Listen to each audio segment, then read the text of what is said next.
Hello hi guys, कैसे हैं आप लोग। आई होप के सब अच्छे ही होंगे। तो इस वीडियो में हम दो टॉपिक कवर करेंगे, शूटिंग स्टार और हैंगिंग मैन। दोस्तों ये दोनों ही बेरिश रिवर्सल पैटर्न है।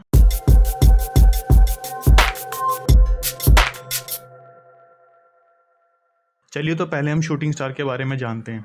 दोस्तों जैसा कि मैंने पहले की वीडियो में बताया कि शूटिंग स्टार और इन्वर्टेड हैमर एक ही जैसे दिखते हैं बिना चार्ट्स के, इसलिए एक चार्ट पे पर्टिकुलर जगह पे होना ही इन दोनों के नाम और काम का रोल बताता है। शूटिंग स्टार यानी टूटता हुआ तारा, ये एक मंदी का प्रतीक है। जब ये कैंडल किसी भी स्टॉक के अपसाइड में फॉर्म होता है तो ये एक तरह से सिग्नल होता है कि ये स्टॉक अब और ऊपर नहीं जाएगा। इस कैंडल स्टिक्स में जो ओपनिंग एंड क्लोजिंग प्राइस हैं वो लगभग पास ही होते हैं, और जो शेडो है वो अपनी बॉडी से एटलीस्ट 2 टाइम्स बड़ी होनी चाहिए या उससे भी ज़्यादा हो सकती है, तभी ये एक शूटिंग स्टार कहलाई जाती है। आइए इसके पीछे का लॉजिक समझते हैं।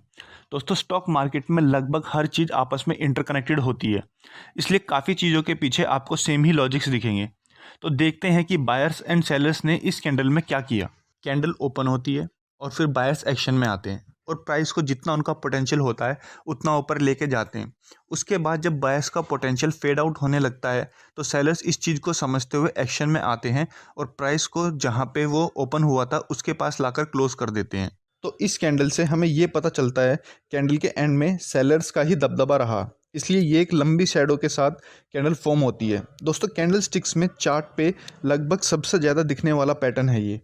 आप इसको किसी भी टाइम फ्रेम में देख सकते हैं, इंट्राडे चार्ट्स हो या डेली चार्ट्स हो या वीकली चार्ट्स हो। चलिए तो मैं आपको दिखाता हूँ कि कैसे इसे ट्रेड करना है और फिर चार्ट्स पे भी देखते हैं। दोस्तों ये कुछ शूटिंग स्टार्स हैं, इसमें बहुत ही कम लोअर शेडो होती है, ना के बराबर, क्योंकि इसका असली रोल इसकी अपर शेडो का होता है, और क्योंकि इसमें अपर शेडो का मेन रोल होता है इसलिए किसी भी कलर की हो सकती है। चलिए तो मैं आपको बताता हूँ कि इस कैंडल को कैसे ट्रेड करना है। जब शूटिंग स्टार के बाद जो नेक्स्ट कैंडल फॉर्म होती है वो इसके लो के नीचे क्लोज करे, तब हम इसे ट्रेड करेंगे। दोस्तों ध्यान रखिए, लो के नीचे क्लोज करे नेक्स्ट कैंडल तभी हमें इसे ट्रेड करना है, और स्टॉप लॉस कैंडल के हाई के ऊपर रखना है, और टारगेट हम इसमें 1:1.5 या 1:1.2 तक रखेंगे। दोस्तों ये एक नॉर्मली अपीयर होने वाला कैंडलस्टिक पैटर्न है, जिसकी वजह से इसका असर इसकी एक्यूरेसी पे पड़ता है। पर कोई बात नहीं, हम इसे मेरे स्टाइल में यूज़ करके इसकी एक्यूरेसी को 70 to 80% तक बढ़ा सकते हैं। आइए मैं आपको दोनों तरीके चार्ट्स पे दिखाता हूँ। पहले हम इसका नॉर्मल यूज़ देखते हैं। जैसा कि आप चार्ट पे देख पा रहे हैं, स्टॉक एक अपसाइड की मूवमेंट में था और फिर शूटिंग स्टार अपीयर हुई, और शूटिंग स्टार फॉर्म होने के बाद नेक्स्ट कैंडल उसके प्राइस के नीचे क्लोज हुई, जो कि शूटिंग स्टार को कंफर्म करती है और स्टॉक डाउन साइड की तरफ मूव करना शुरू कर देता है। चलिए तो एक और एग्जांपल देखते हैं।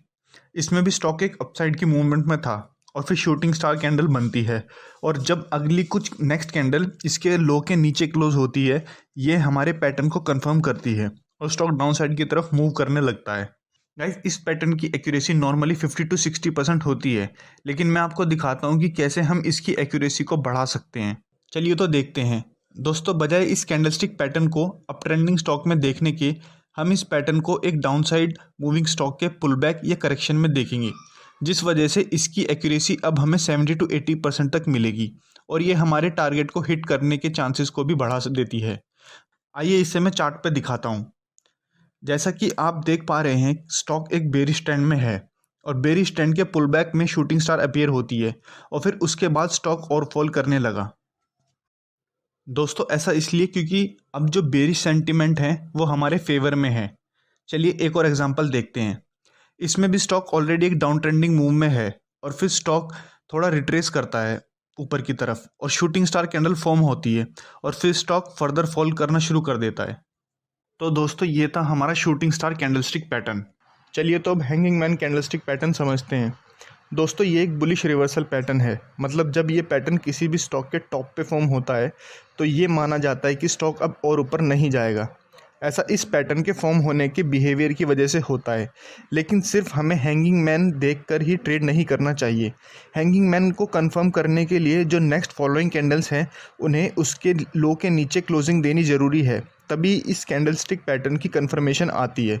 आइए तो समझते हैं कैसे इस कैंडलस्टिक पैटर्न को ट्रेड करना है। जो नेक्स्ट कैंडल हैंगिंग मैन के लो के नीचे क्लोज करेगी वो इस पैटर्न को कंफर्म करते हुए हमारी ट्रेड को एग्जीक्यूट करेगी और कैंडल के हाई के ऊपर हमें स्टॉप लॉस लगाना है। दोस्तों एक इंपॉर्टेंट चीज़, इसकी जो शेडो है वो इसकी बॉडी से एटलीस्ट 2 टाइम्स बड़ी होनी चाहिए, तभी वो हैंगिंग मैन की कैटेगरी में आएगी। और इसमें जो अपर शेडो होती है वो ना के बराबर होती है। चलिए तो कुछ एग्जांपल से इसे चार्ट पे देखकर समझते हैं। इसमें स्टॉक एक बिल्कुल ही अप ट्रेंडिंग मूव में है और फिर हैंगिंग पैटर्न फॉर्म होता है, और जब नेक्स्ट फॉलोइंग कैंडल्स इसके लो के नीचे क्लोज करती है तो वो हैंगिंग मैन की अपीयरेंस को कंफर्म करती है और वहाँ पे हमारी ट्रेड एग्जीक्यूट हो जाती है और फिर स्टॉक डाउन साइड की तरफ मूव करने लगता है। आइए एक और एग्जांपल देखते हैं।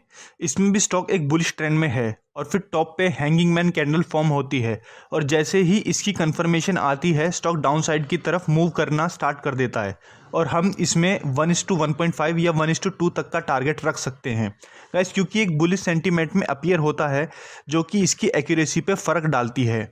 हमें हमेशा ही किसी भी टाइप के पैटर्न को उसके सेंटीमेंट के साथ ट्रेड करना चाहिए, इसलिए इसे भी हम एक बेरिश स्टॉक के पुल बैक में ही ट्रेड करेंगे जो कि इसकी एक्यूरेसी को अब 80 to 90% तक बढ़ा देगा। चलिए तो चार्ट पे एग्जांपल के साथ देखते हैं। स्टॉक एक बेरिश ट्रेंड में है और फिर बेरिश ट्रेंड के पुल बैक में हैंगिंग मैन फॉर्म होती है और जब नेक्स्ट फॉलोइंग कैंडल इसके लो के नीचे क्लोज देती है तो हमें आइडिया लग जाता है कि स्टॉक का पुल बैक ओवर हो गया है और स्टॉक अब और नीचे की साइड मूव करेगा।